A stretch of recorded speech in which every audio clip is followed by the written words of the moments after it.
G'day, my name is Trevor Young and welcome to Earn the Right. This is the audio platform for reputation-based authority and all that entails, and we're here to help you turn your hard-earned credibility into recognition and that recognition into opportunity for your brand. Today's track is from the trenches. This is where I chat with experienced operators about what's working in PR, content, marketing, communications. It's a big landscape. And my guest in the virtual studio today certainly fits that bill. His name is Hunter Stewart. He's the founder of Big Game PR. Hunter operates at the fault line between journalism and PR. And today he's going to unpack what it takes to generate media exposure for your brand.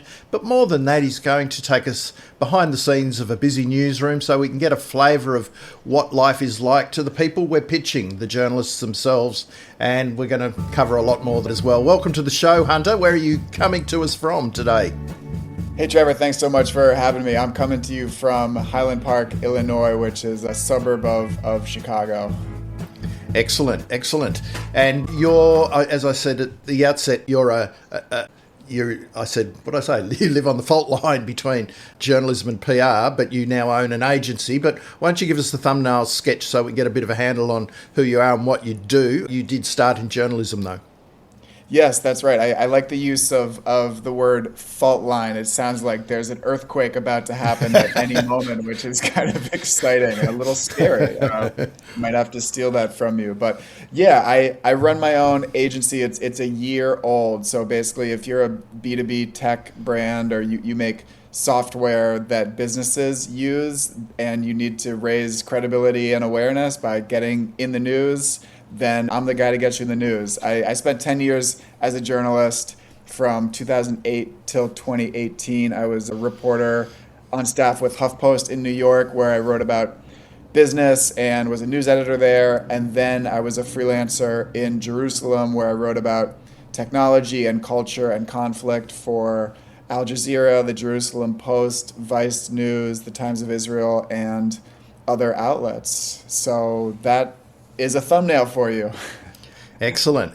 And some would say in the media world, you've gone to the dark side, but having done that myself, but I don't think it's that dark there's a few people who practice the dark arts of PR, but not the people that I know. So listeners may have heard that phrase, people going from the dark side. Now, I will say from the outset here that, that we're going to be talking about the media relations side of things. PR, as listeners who, if they have been listening to the show for a while, they know that PR is a really big pie, and I focus on all the elements of it. But we're going to be talking about sort of media relations and earned media, and getting editorial exposure in media outlets. But before we kind of get into that today, we'll probably be talking about media, and because you come from newspapers, etc., we'll probably talk about traditional media, but traditional media and what media is today it's just completely and utterly changed. So let's get your take on what do you think about the media landscape today, because it's ever changing. Yeah, no, absolutely. There's a good study from the Pew Research Center that puts an exact number on how many fewer reporters there are in the United States now compared to 2008, which is when I graduated college and became a reporter. And it's something like 30,000 fewer journalists in the U.S. in the past, 18 years or something. So, it's declining precipitously. You see the headlines all the time of newsrooms that are laying people off or offering buyouts to people. And, I think it's, on a social level, it's sad, right? Because a healthy democracy needs functioning media. And it's obviously, look at me, I'm a exhibit A for people who, abandoned the career, in large part because it wasn't a good way to make a living. I loved it. It's the most interesting, exciting thing I could imagine myself doing, but I just couldn't, achieve my life goals. I wanted to have kids. I wanted to be able to own a home. I wanted to put my kids in college. And I think that's the story of a lot of reporters. When you're out there pitching, I'm sure you know this, Trevor, you look at these reporters, they're typically pretty young. It's sort of rare to see one who's over age 50 or something. So I think, it is sort of a younger profession, and maybe that's part of the reason why is that nobody's really cracked the code on like how to make a good living doing it. Yeah, and really, this is all very important because a lot of these elements that have come into play now will affect how businesses and leaders can get media exposure. And again, well, media, you've got the press, you've got whatever the press means today. You've got TV and radio, of course, but then you've got a zillion podcasts. You've got blogs run by brands. Some big brands run really good blogs or online publications, always looking for contributions. I mean, they're vertical titles. There are so many different aspects, and because of that, that's why a lot of journalists have been let go because people's attention spans their attention is being splintered, probably their attention spans as well. But, they'll get their news and information from, as easily from a Substack than they will from perhaps the New York Times. So we've got to take that into consideration. But, I mean, you were at the early days of Huffington Post. I mean, that was at the time, it was a breakthrough online publication, wasn't it? Yeah, it was. And it's a little bit interesting to tell people now that I work there. It's kind of like if you go to a good college and then in the next 20 or 30 years, like that college like drops in the rankings, you have to kind of remind people this used to be a really good school. Back in the day, I mean, HuffPost, I think they were the first digital outlet ever called on by a U.S. president to ask a question at a press briefing. I mean, they were on the front lines of breaking big political scoops down in D.C. and they were getting huge amount of views. Like writing for them was incredible because you had millions of people reading your stuff. More recently, I think it's there have been layoffs and they've really consolidated. They got bought by BuzzFeed, and then BuzzFeed went public. And as a publicly traded company, it just didn't. I mean, the stock is not worth very much. So, it's tough because back in the day, you thought if HuffPost and BuzzFeed are gonna be the ones to sort of break the mold and soar to the top and figure out how to make journalism profitable. And now I don't see them doing that, so it is sort of sad. Yeah.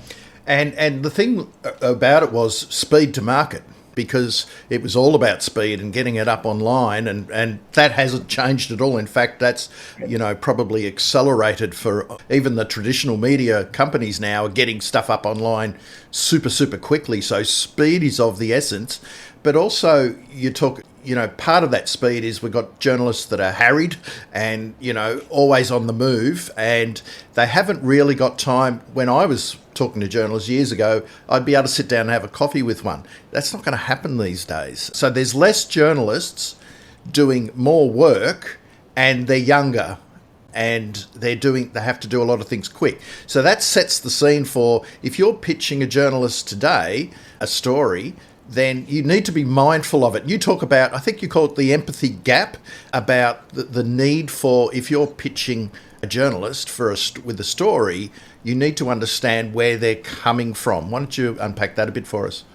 Yeah, sure. Yeah, no, you're absolutely right that newsrooms are strapped. They're just a lot fewer people in a newsroom, and on the one hand, that creates opportunities for PR people, because if there's fewer reporters but they still need to be putting out content, I think a lot of the time they're more apt to say yes to a byline, or like they're more apt to allowing a PR person to do a little bit of their work for them. So a big part of my job is trying to make their job easier, because they're more likely to work with you if you can kind of do a little bit of their work for them. But yeah, I mean, the empathy gap, I feel like PR people are from Mars and journalists are from Venus. It's like, it's two different species of people almost. And, it's funny. It's like even like a single word can mean something totally different to like a journalist. Enterprise means going out and finding a story, not relying on a news release. Whereas to a PR person, enterprise means like a gigantic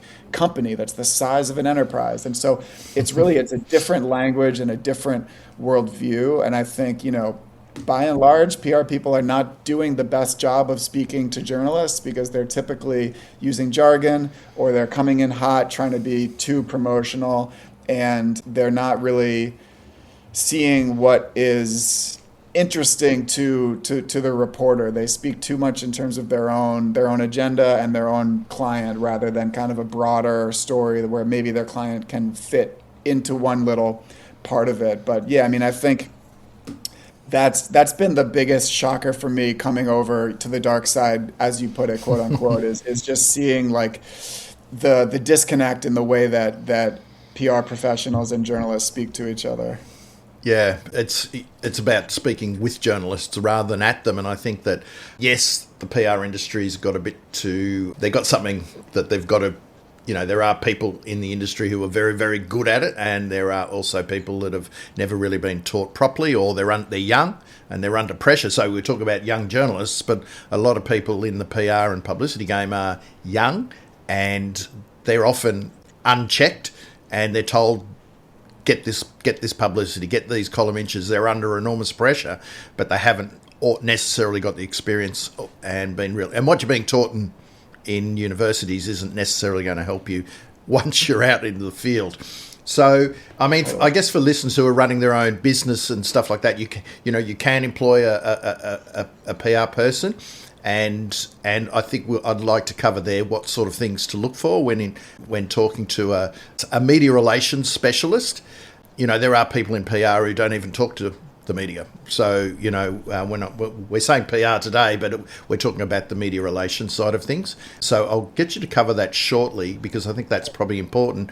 But there are things that you can do yourself. Not everyone needs to. In fact, I'm an advocate for not necessarily always pitching to the big guys. I mean, there's a tendency we want to be in the main titles, and you're in probably a bit more tech and B2B, but, there's the same rules apply whether you're going for a magazine or a vertical title that just looks at your industry, for example, or a podcast, etc. It's the same thing. So do you want to unpack that a bit more about the nuances, if any, about talking to different types of media outlets?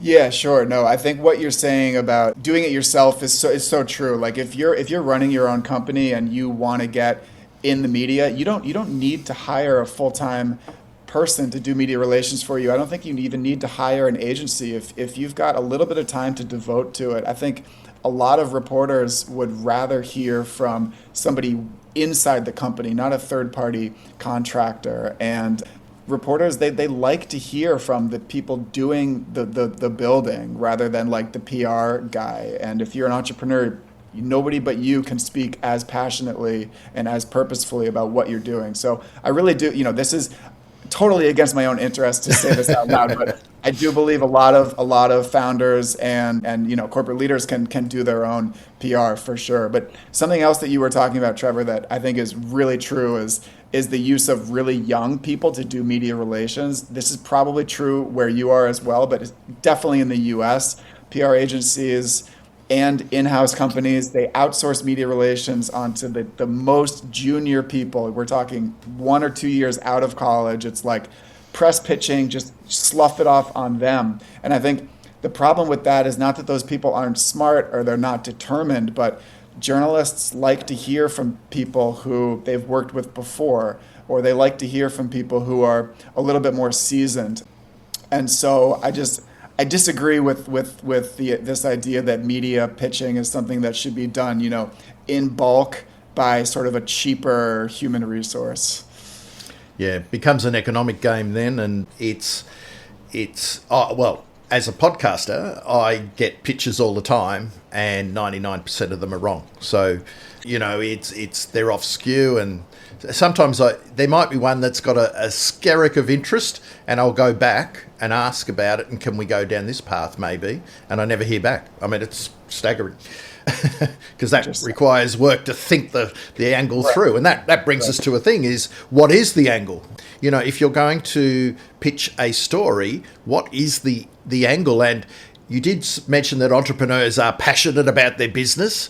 That's a blessing and a curse, because they are passionate about their business and they make it all about them. And that's the number one rule that a lot of entrepreneurs break is that they're so obsessed with their own business that they can't see the wood for the trees. They can't see, why a journalist wouldn't be interested in talking to them about their business. Talk to us about developing angles and going in with what a news story is, what's an angle, because sometimes it might not be it might be more evergreen profiled piece or a thought leadership piece. Other times it might be a news angle that hits bang straight away. Walk us through those two, the bookends of that. Yeah, for sure. No, you hit the nail on the head, and like we're all guilty of this. Is when we're all in our own bubble, and like it's hard to not be drinking your own Kool-Aid a little bit. And so I agree with you. Is like a lot of the time, PR people or a founder is like they're pitching themselves, they're pitching their product, and like they want to see an article like about their new product that where like the headline is how great the product is and the whole story is about the product and it's above the fold and it's 2,000 words and there's nobody else quoted. And most, especially if you're talking about like the the big titles and the top tier like national and international press, they almost never write an article that's completely about one product from one company, or like they almost never write about a single company unless it's a massive name brand company like OpenAI or Spotify or something. Yeah. If you're not OpenAI or Spotify, you're way better trying to think more broadly about what kind of a trend you fit into. So, say you run like a little AI inference startup that, has only raised a couple $1 million and you've only got 10 employees. Like the New York Times is not going to profile you, but the New York Times might write a broader piece about the rise of AI inference startups, around the world and the amount of venture capital that's been poured into this little slice of the AI industry. And your company could get a paragraph in that story. And I think when you're talking about, the empathy gap, like that's a classic mistake that a lot of people make, is just thinking that reporters care as much as you do about what you're building. They really don't. I know, shocking, isn't it? It's but it's something that you've really, really, really got to take on board. And as you said, you might get a paragraph, but you know what? A paragraph in a that says the right thing in the right story in the right publication can be more powerful than a bigger piece, a profile piece in a publication that's not so well regarded. 100%. So that's another lesson there. Don't worry about the size and the amount of column inches. I mean, it's great to get a feature, but it might not necessarily move the needle as a smaller piece in a more prestigious title that might not have a massive audience, but might really hit the right audience for your brand. I guess the other thing, Hunter, is that when people are pitching, it's really what is that news trend? If you want to hit, if it's more of a news style, and not every media outlet is hardcore news, but if it's trendy, if it's on trend, if there's talk around a particular topic or issue and it's hot, then that increases your chances of getting coverage if what you've got to say has a bit of spice in it, is thought-provoking, might be against the status quo, and you've got the credibility to back it up. Yeah, that's 100%. We talk about spiciness all the time. It's like, when you bring on a new client, like the first thing you want to know is how willing are the quote unquote thought leaders to be bold and to say things that are contrarian or that go against the grain or something. And a huge, I think digital communications, like emailing with clients, it creates a lot of watered down commentary, because if I email the CEO and I say, hey, NVIDIA just invested $300 million in this new AI startup, like, what do you think? And he emails me a quote back. That's something that his comms team probably wrote themselves, and then it got subject to multiple rounds of approvals. And by the time that piece of commentary made it to me and to the journalist, it's been watered down to be bland slop. And so I think it's crucial just to get on the phone and talk with your voices like you and I are doing, because things get said in a way that's much more colorful, and that's what the reporters want. In in an age of AI, there's so much slop that is basically unobjectionable, but it's just doesn't have any real meat to it. Yeah, and it's funny you mentioned that, because it's how you talk in a conversation versus sitting down and crafting the ideal comment. And look, sometimes journalists will ask you, just email us your quote for it, and that's fine. But if you're going to do that, make sure that it is you talking, and it hasn't been, if you're running a smaller business, you probably haven't got a comms team. Water it down, but the message is still the same. Don't water it down. Keep a bit of spice in it. Make it interesting. And if you haven't got anything interesting to say, well, don't pitch anything that's uninteresting. And just talking about other types of things that you could talk about, hooks to get into. For example, I had one client once, and it was a quiet news day early in the new year, and he was aware that in his industry, the telecommunications industry, there was really big research coming out, and he got hold of that research, really robust research, did a number on it, and went out to the radio. We went out to the radio stations with his take on someone else's research, which they were still on holidays when it came out. He grabbed it, had something, a hook that was topical at that moment, because it was research that came out. Now, doing your own research is always good, but that's a whole different ballgame, because there's a cost associated with that. But if there's a report that comes out from government or research or something about your industry, that if you're on the front foot, sometimes that can be a great in for the media. 100%. I think, like, if you're not willing to talk about what's going on in the headlines, how are you going to get in the press? Maybe you've got a big piece of company news, multiple times a year, and that's actually newsworthy. Like, you're raising a lot of money, or you're acquiring other companies, and you will get some interest from that. But if you're only putting out a press release once every 6 months, you have to generate news out of nothing. And the way to do that is to have something interesting to say about what's already being written about. And to me, like, the best clients are the ones who are reading the news themselves and are sort of news junkies a little bit, because they know what's happening in the headlines. They're following it. They've developed opinions on it. And the worst kind of clients are the ones who don't ever want to touch any kind of a hot button issue with a 10-foot pole, and they only ever want to stay right in their wheelhouse talking about their core product and their core messaging. So yeah, I think it's absolutely crucial to generate press coverage by speaking about what's going on outside of your own company.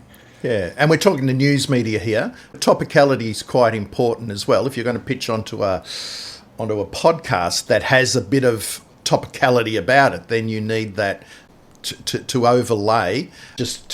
I'm just trying to think of examples of how this can be brought to life from people. So in layman's terms, how they can get a handle on it. But these are the types of things that if you want to, and media relations, to me, it says it. I'm building relationships with the media and with producers and editors and journalists and podcasters, etc.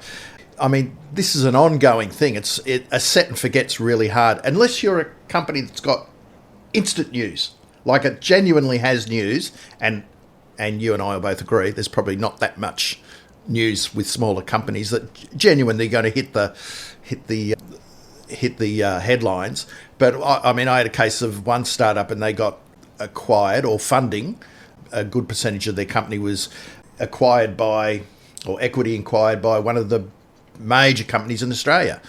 Now that's news, only because it was a major company that was publicly listed. That made it news. If they got that funding from some angel investor, it actually probably wouldn't have been as much of a story. So you probably haven't, unless you've got a really hardcore story, you need to jump onto and hijack what's actually happening. Talk us through then about, and you're more on the B2B side, thought leadership, profile building, more evergreen type of content that, doesn't have to be rushed out, but it's something that you can, maybe an opinion piece that you can craft and put a bit of effort in. What's your take on doing that? Because I think that's a really great way to build a leader's profile. Yeah, no, absolutely. I really liked what you said about building relationships for, smaller companies where, you're doing something interesting, but it's just not newsworthy to the general public. And, I think like with the rise of AI, I think relationships are so much more important. Like there's a lot of chatter about, oh, is AI going to replace, the PR professional's job? Because I mean, it does exponentially get better at pitching reporters. Every month it's learning how to do it better. It's a little bit frightening. There's all these new platforms that are saying, we can pitch, we can batch pitch your client to reporters behind the scenes agentically. You don't even need to look in our direction, and we're going to get it's incredibly tempting, but I think like reporters are not ever going to respond to a robot, no matter how good of a pitch that robot writes, because reporters are proud and they're incredibly discriminating. And so I think it's super important to build relationships, and like that's a long-term game. Like a lot of the time, something I'll do is I'll like to have my client be a resource for the reporter. So if the reporter just wants to bounce something off the client, like, oh, I heard this, like, can you give me your take on this? And my client's not going to get a quote from that necessarily, but it helps build the relationship. So yeah, I think you're right on the money. I love that. That's a key lesson right there. I mean, journalists are human, and if you can help them in any other way without the expectation of getting anything in return, people remember that. But if you send a really bad pitch too, on the conversely, you just appear out of nowhere, send a pitch in, and it's well below par, they'll remember that too. Yes, that's absolutely true. It's like any relationship. I mean, when I was growing up, I had a friend named Justin, and like he was a good friend at first, but eventually I realized he just wanted stuff. He always had a favor to ask. He needed a ride somewhere, he needed to borrow $5, and like after a while, when somebody's always asking you for stuff and they're never repaying the favor or bringing anything of value to you, like that relationship dies. And I haven't talked to that guy in 30 years. And so I think like PR people, they're often only in touch with the reporter when they need something. And so it's important to remember like, oh, that reporter just wrote a really good story. I could tell they spent a lot of time on that scoop. I'm going to shoot them a note just to say something thoughtful about what an awesome piece that was. And maybe I'll post it to my networks to help bring them readers. And my clients get zero value out of that. I'm not asking the reporter for anything. I'm just showing that it's a two-way street. That's a really important and powerful thing right there, because they are online. I mean, it used to be Twitter was the go-to. A few probably still on it, but less so now. It looks to me that LinkedIn is very much a go-to channel for them, but follow them. And I'll backtrack, because it might be that if you are in a certain industry, so you're in tech, but it might be finance, it might be environment, it might be HR, whatever your space is, there are publications, there are journalists covering that beat, as it's called, and they might have a couple of beats today, whereas previous years they might have covered one. But, they are out there, they need clicks as well. They need people reading their material, and if you can promote them and give feedback, etc., it's easier to do today, obviously online. So that's a small thing that you can do, but obviously do it in a genuine way. What do you think about? I think one of the biggest opportunities, I've called it hybrid media. I don't know why for so many years, but I'll keep with the term, and that's in a specific industry. They'll have probably one or two vertical titles that were traditionally published magazines, probably now just online, but in a lot of industries, there have been some upstarts that have popped up and probably started as industry blogs and became more of a, they've got journalistic integrity. Often they're run by former journos. And are you ever a former journo? People with journalism backgrounds. And so they're operating on the smell of an oily rag, but they're hungrier, and they're probably, more modern thinking in how they run their business. To me, that's a really great opportunity, because they are getting, in their industry, they're getting some, really good audiences, but they've hardly got any staff, and they really need experts and thought leaders and company owners, etc., to come in and provide some contribution. Yeah, that's absolutely right. And there's so much chatter in the PR and marketing world right now of how traditional media is dying, and so we've got to be embracing influencer marketing and pitching people who write a Substack and getting on podcasts. And I think that's true by and large, but like I sometimes I do see a few holes in that argument. I'd be curious, Trevor, what you think. Like with influencer marketing, for example, in my experience, like influencers want to be paid. That's like why they are doing it. I don't see them doing a spot for your product on Instagram to their 100,000 followers without wanting to be paid. But clients often bring it up as like, "Hey, can you pitch some of these influencers?" I'm like, "Well, but what's the budget? They're not going to do it for free." So I still feel like there's kind of a disconnect going on, but I'd be curious to hear your take. Yeah, well, I think in terms of the influencers and whether or not they're influential or not's another matter, but that's more the Instagram, TikTok side of things. I'm less about that. I mean, that's more for probably lifestyle type consumer brands, and if that's the case, yeah, you probably are going to have to pay for them. But you can always, but the B2B influencer side of things is really heating up, particularly around LinkedIn. Obviously, some of those influencers want to, get paid, but I guess having coming from a blogging background and being on the other side of it, not that I'd ever call myself an influencer, but I was active in a particular industry with a particular blog, and I'd get given stuff. I'd get access to research. I'd get invited to conferences. I'd get things and to report on.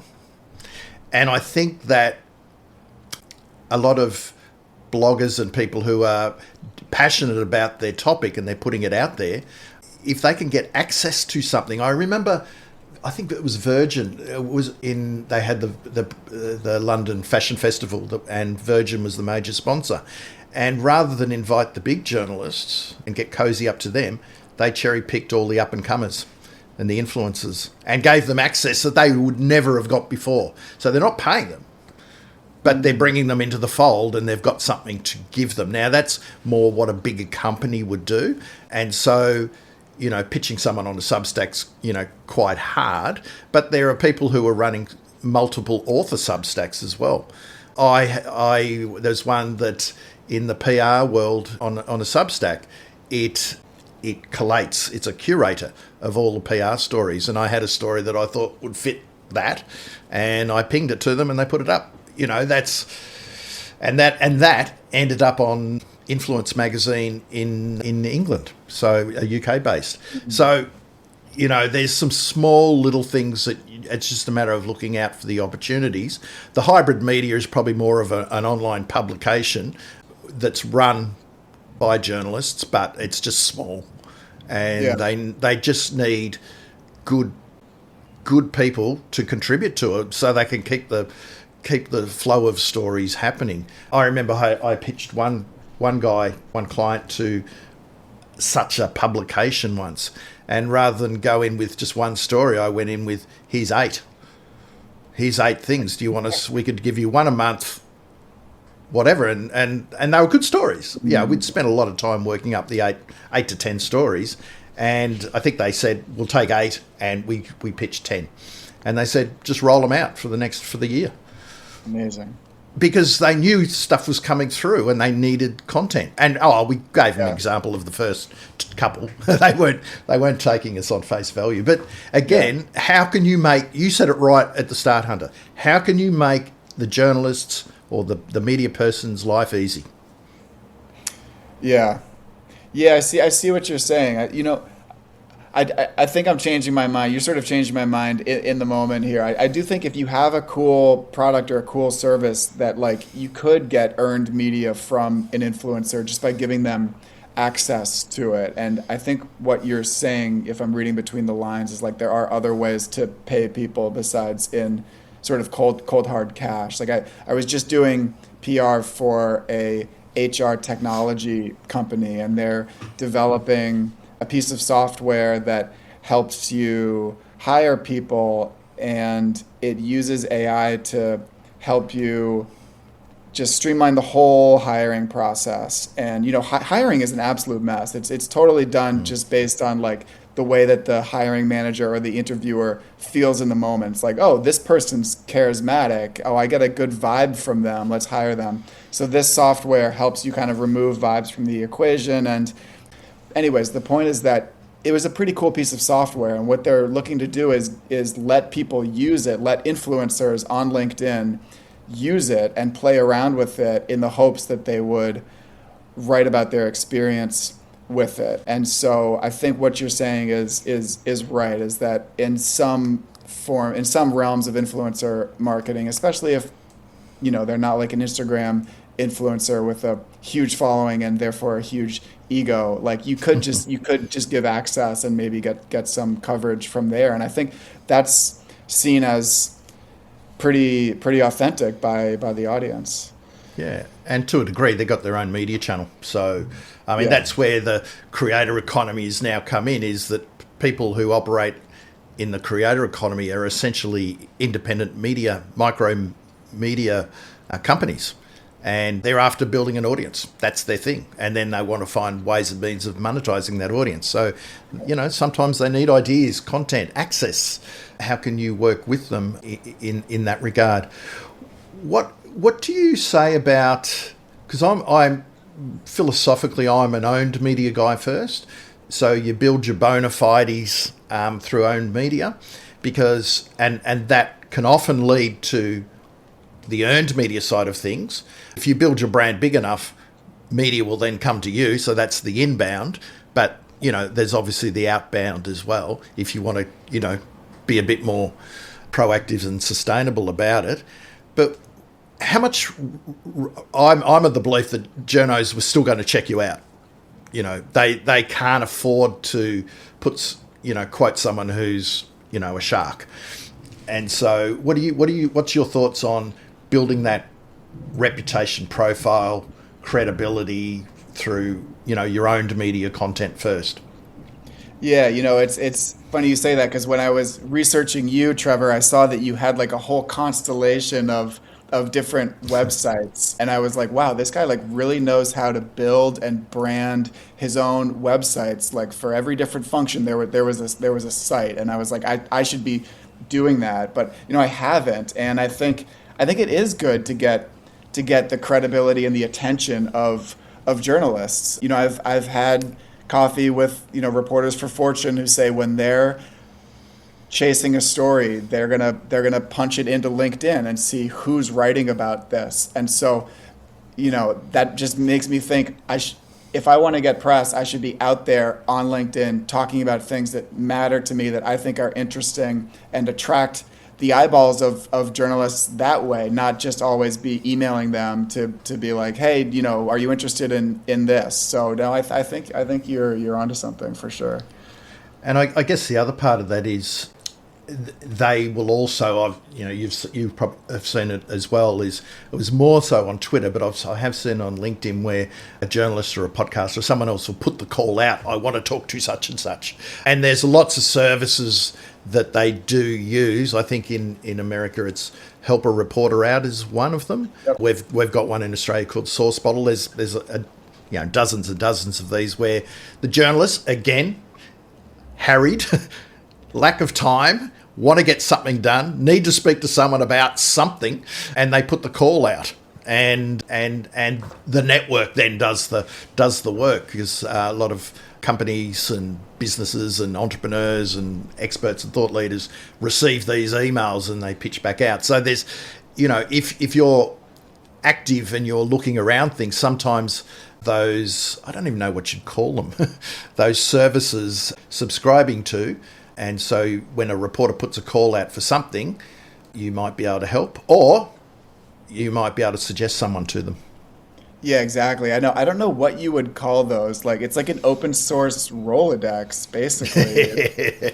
And when these services first came out, I was so kind of old fashioned and cocky about it. I was like, I'm not going to use, as a professional, I'm not going to use Haro. I'm not going to use Quoted or Source, whatever, because Like, I'm a senior media relations person. I have my own relationships. I don't need to be scraping the bottom of the barrel to get these publicly available source requests. That's for people fresh out of college. But then it's like they stuck around. They got more and more users, and I go Yeah. on there now, and the amount of opportunities for a PR person are incredible as reporters from top tier outlets every day asking for sources, and it's so much more efficient for me to use a service like that than to only be emailing reporters myself. And now, these Quoted and Haro, these other services, they've got the algorithms built in, so they learn what you're interested in, they find it for you, and then they just email it to you as soon as it gets posted. So you don't even need to go to their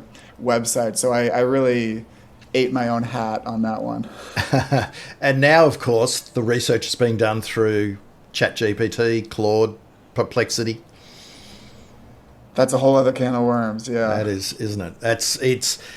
So it really goes to show, though, I'm just going to support my philosophy here that, if you build your personal brand and you have that reputation that's rock solid, A, you can be found. That's one thing. B, they might hear about you somehow, see you, someone tells them about you, they're going to check you out before talking to you anyway.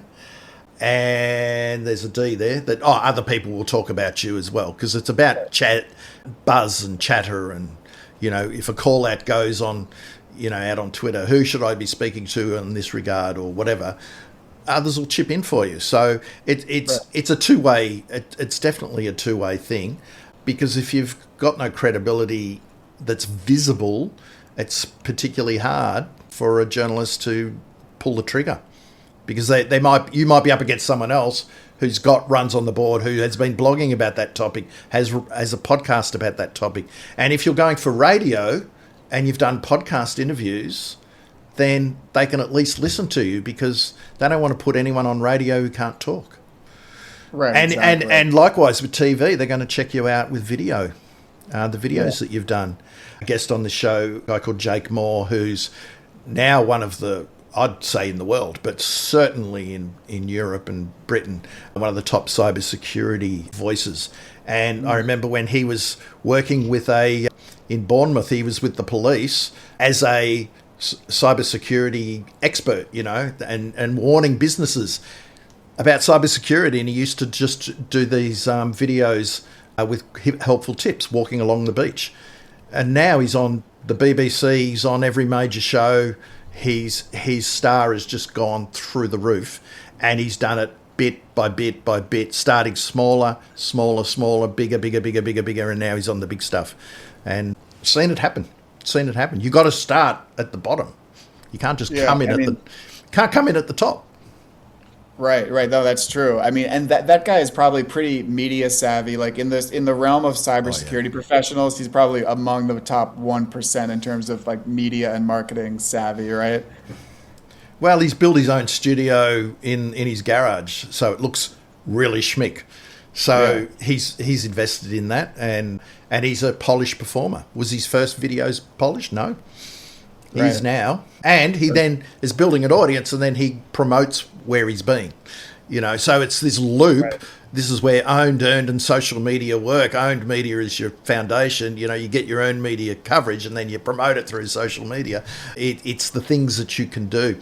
Let's just take it back a notch. If someone was an aspiring thought leader, as in they've got their niche, their topic, they're developing a spicy point of view, or they have a contrarian point of view. They understand the news cycle, but they want to start by getting some opinion pieces out in maybe the trade press.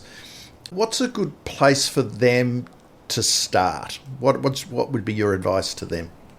Yeah, I mean, I think it's important to start consuming the media that you want to be in, so you can get a feel for like what they're talking about, how they're talking about it, and then you can start pitching. I mean, I think a lot of trade outlets would be happy to take an opinion piece from somebody who doesn't need to be paid and who's got something smart to say. But I also think that, like, you talked about this Jake Moore guy who created his own studio, and it's very polished. But I also think like if somebody wants to get their name out there, become a thought leader, like start recording videos of yourself just sitting at your desk. They don't need to be polished. In fact, it's sometimes better if they're not. I think audiences like authenticity and it being rough around the edges. And I just don't think too many people are reading as much anymore. So if you can figure out, and yes, it takes a little bit of patience to learn the tech, but if you can figure out how to produce short, punchy videos where you can add subtitles and like cut out the kind of the dead space and the ums and the likes and post those to social media, I just feel like video and audio are the future, and it hurts me to say it, but that would be my biggest piece of advice is become an amateur video producer. Yeah. And look, it's a skill to be able to distill a point down into 10 seconds, because sure. you'll learn about hooks and what works. But the other thing is, if you do the short video and it's rough and raw, Jake is more, his studio setup is when he's doing TV interviews. Oh, yeah, sure. But if you're just going to go out and do the LinkedIn or the short TikTok, whatever it is, videos, it's a really good skill to learn, I think. But you can, maybe you're a lawyer and a court case has come down and you've got the, you know what it's about because you've been following it and the result has come down. You can get out there within 30 seconds and have a riff on it.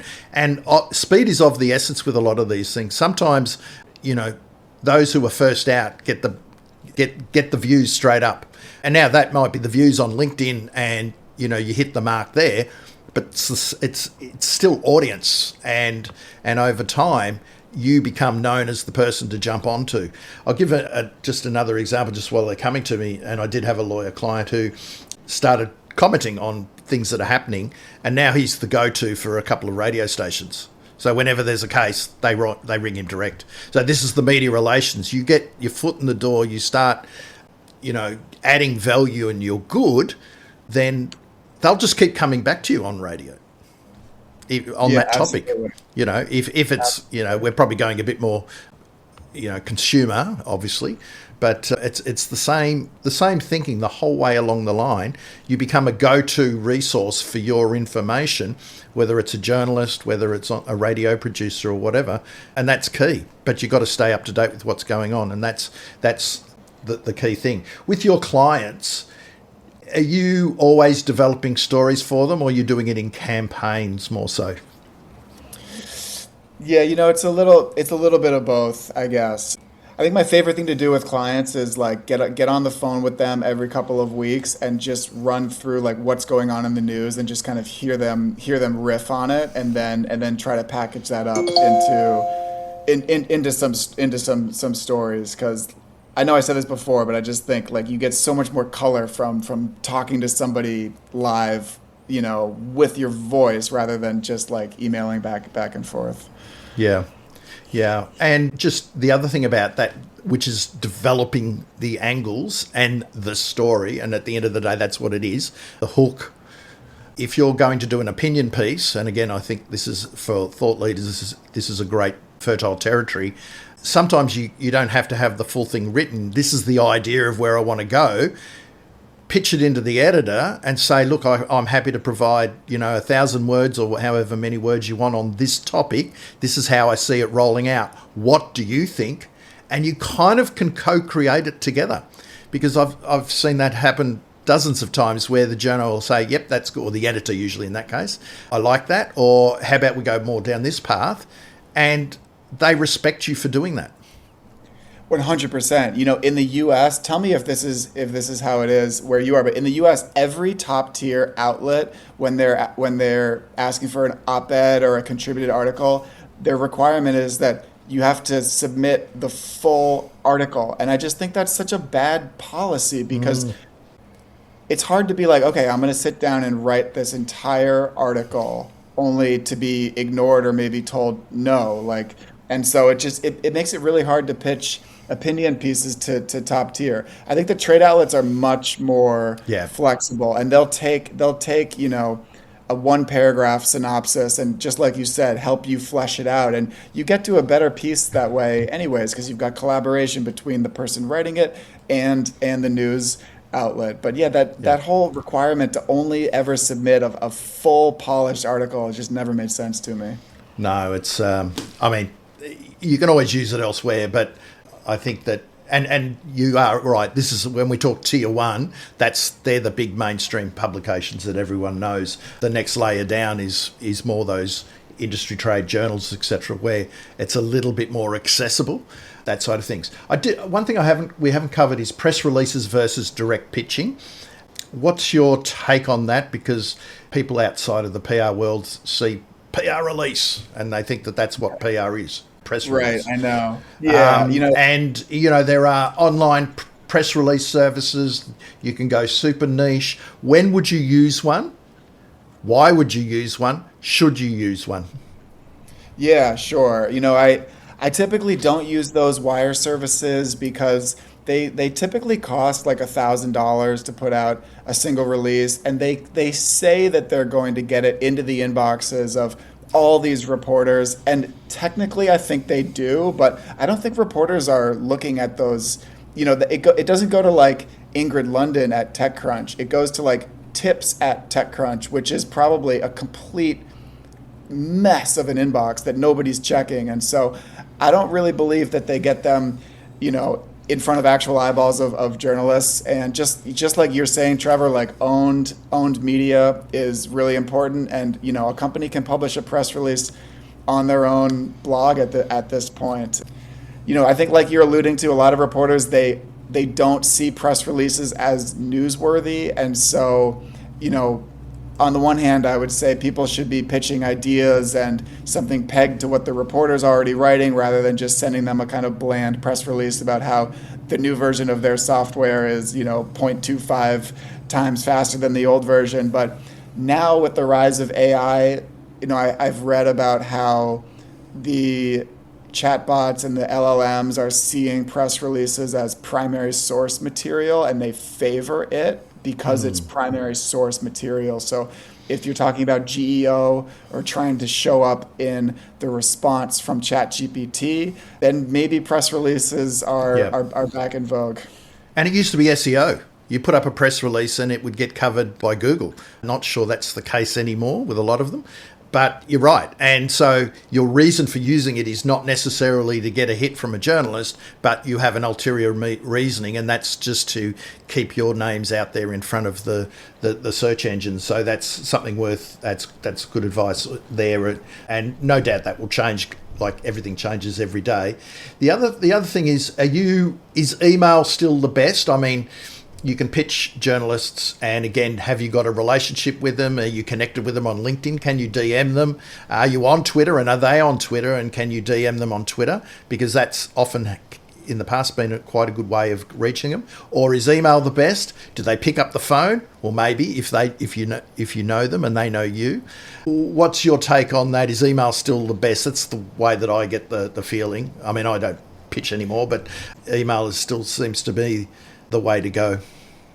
It is, yeah. I mean, you can pitch on LinkedIn and X, but a lot of times if you're not connected to the reporter, LinkedIn and X will send your message into their other folder. The reporter won't even see it. So I still think email is the thing with email is like people's inboxes are a complete and utter mess, right? I mean, there's so much junk in there, so it becomes harder to cut through the noise. But I agree with you. I think email is still the best way to do it. Yeah. And with that comment, how many times do you see journalists put up on LinkedIn a story about how many emails they've got? And please, people from PR industry, don't just send me slop, stuff like that.